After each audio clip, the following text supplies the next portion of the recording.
Hey everyone, and welcome back to the channel. Today, we're venturing deep into the heart of our planet's greatest wilderness, the Amazon rainforest. Most of us picture the Amazon as a vast, unchanging sea of green, dissected by the mighty Amazon River. But what if I told you that this landscape is in a constant state of flux, with its rivers acting not as static features but as powerful, restless architects of the forest itself?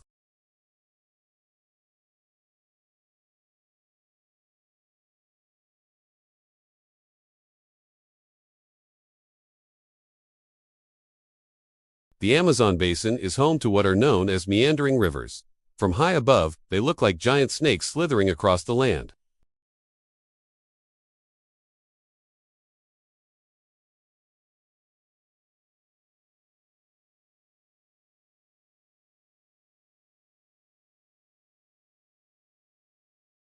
On the inner bend, the water moves much slower. Here, it loses its energy and deposits that sediment, building up new land. This process of erosion on one side and deposition on the other is what causes the river to meander or migrate across the floodplain over time. It's a slow, powerful dance, but the scale of it in the Amazon is simply staggering.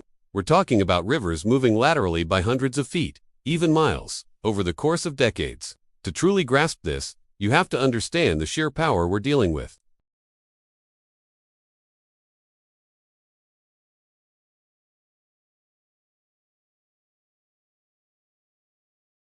Water levels can rise by 30 to 50 feet, flooding an area the size of England. This annual flood pulse is the engine of change. It supercharges the erosion process, carrying immense loads of sand, silt, and clay.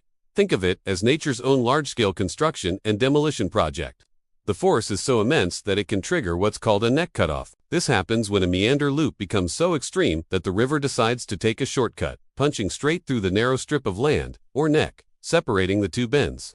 When a neck cutoff occurs, the old curved channel is abandoned. The river now flows through its new straighter and more efficient path. The abandoned loop is left behind, often forming a beautiful, crescent-shaped lake. These are known as Oxbow Lakes.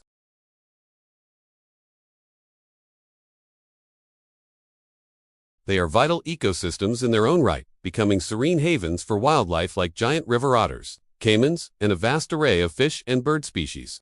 Each Oxbow Lake is a snapshot in time, a physical record of the river's journey across the landscape. Flying over the Amazon, you can trace the history of its rivers just by looking at the patterns of these ancient, water-filled curves. But it's not just the slow, steady migration. Sometimes, the change is catastrophic and sudden.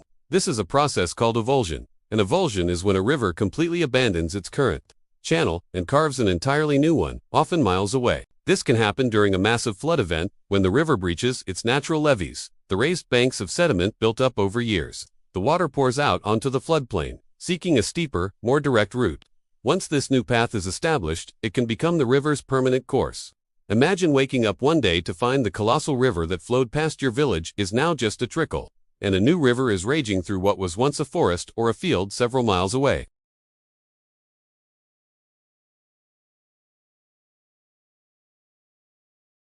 Scientists use incredible technology to study these dynamic river systems.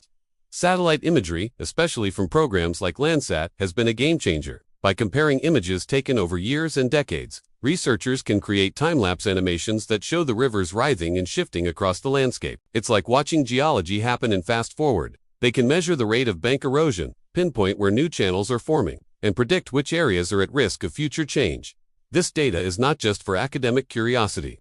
It's crucial for understanding how the forest regenerates, how sediment and nutrients are distributed, and how human infrastructure, like roads and settlements, might be impacted. The composition of the rivers also plays a huge role. There are whitewater rivers like the main stem of the Amazon and the Madeira.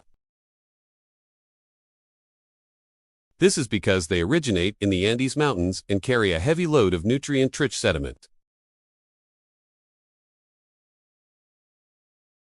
Then you have Blackwater rivers, like the Rio Negro. Their water is the color of dark tea, stained by tannins from decaying vegetation in the swamps they flow through. They carry very little sediment and are much more stable. Finally, there are clear-water rivers, which, as the name suggests, are remarkably transparent. When these different types of rivers meet, like the famous meeting of the waters near Manaus where the Blackwater Rio Negro joins the Whitewater,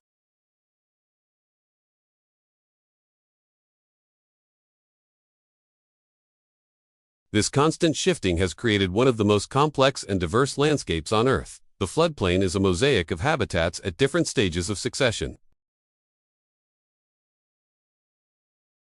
You have young forests growing on land that was a riverbed just a few decades ago, and you have mature forests on higher ground that haven't been touched by the river for centuries.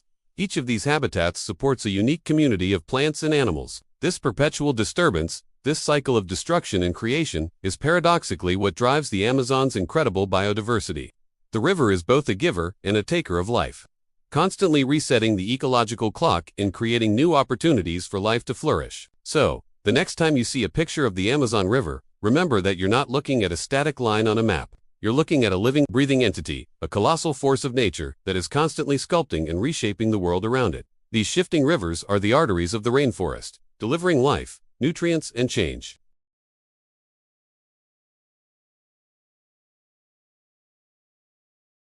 The mysteries of the Amazon are not just hidden within its dense vegetation, but also written in the wandering paths of its mighty, untamable rivers.